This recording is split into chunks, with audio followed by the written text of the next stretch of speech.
All right, I want you to picture this. You are standing on Mars Hill in ancient Athens. This is the intellectual capital of the entire world. Think of it like the Super Bowl of philosophy. And a single speaker steps up to challenge everything the smartest people of the day think they know. This is way more than just a speech. It is a full-on showdown of ideas. And that, right there, brings us to the core question of this whole explainer. The Apostle Paul was facing this exact problem. He's standing in front of an audience of Epicurean and Stoic philosophers. We're talking serious skeptics and intellectuals here.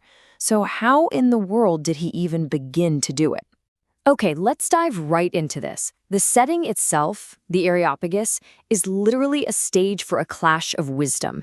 You've got Paul, representing what he would call divine wisdom, standing in the home of worldly wisdom, about to make his case. And you can see just how different these two worldviews are. I mean, on one side, you've got the gospel, a single creator God, and truth that comes from divine revelation. But on the other side, you've got Greek philosophy, a whole city full of man-made idols, and this deep, deep reliance on human intellect alone. You can just feel it. These two ways of seeing the world are on an absolute collision course. So Paul's facing this intellectual wall. What does he do?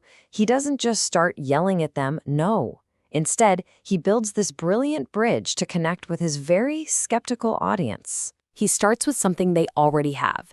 See, while he was walking through Athens, he spotted an altar with this inscription, "To an unknown God." It's incredible. He masterfully takes an object from their own culture, from their own city, and uses it as his starting point. He's about to flip their own curiosity into his introduction. And just notice this tactic here. He doesn't open up by attacking them. He actually starts with a compliment. He says, "I see that in every way you are very religious." I mean, this is a masterclass in how to build rapport. He finds that common ground first, acknowledging their search for the divine, before he introduces his completely radical new idea. And what Paul is doing here, well, it's a textbook example of what we call apologetics. He's not just preaching at them, he's building a logical, reasoned case. He uses their own spiritual searching, that altar, as the perfect bridge to proclaim the very God they already admitted they didn't know. Pretty clever, right? All right, so let's see how Paul builds on this foundation to get to the real heart of his message. Now that he has their attention, he starts to directly challenge their philosophies by describing the God they've been missing all along. Just look at these attributes. Now, you have to remember, this audience was used to gods who were basically just superpowered petty humans who lived in fancy temples. So this description, it was absolutely revolutionary. A God who created everything, who needs nothing from us, and who is in complete sovereign control of history. This was a direct hit on their entire religious and philosophical system. And here you can see just how surgical Paul's argument really is. He's not just talking in generalities. He is systematically, point by point, countering the two big philosophies in the room.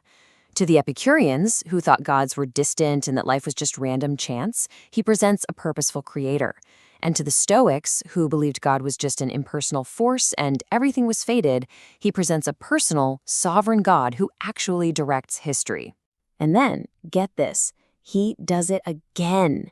It's another brilliant move. He actually quotes their own poets to back up his point. This shows he's not just familiar with their culture, but he can actually find echoes of the truth within it. He's basically saying, hey, your own best thinkers have already brushed up against this idea. So at this point, Paul has built this incredible case with logic and cultural respect. But now he shifts gears. He's moving away from building bridges and is now presenting the non-negotiable, take it or leave it climax of the gospel message. Yeah, that friendly philosophical tone, it's gone. The whole thing becomes urgent. Paul makes it crystal clear that the time for just speculating is over. He declares that this creator God has now issued a universal command to all people everywhere, no exceptions. And his whole sermon builds to this powerful three-part climax. It's so clear. First, there's a command, repent. Second, there's a reason. A judgment day is coming.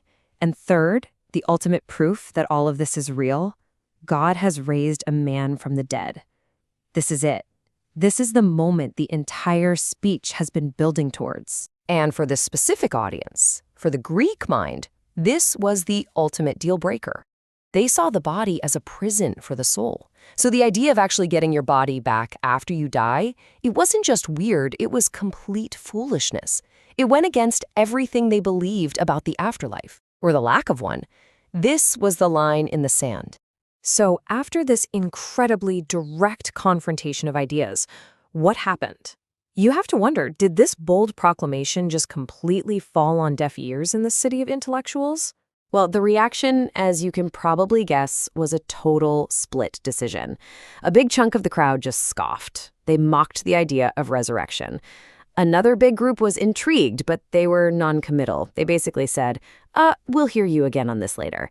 But then there were the converts.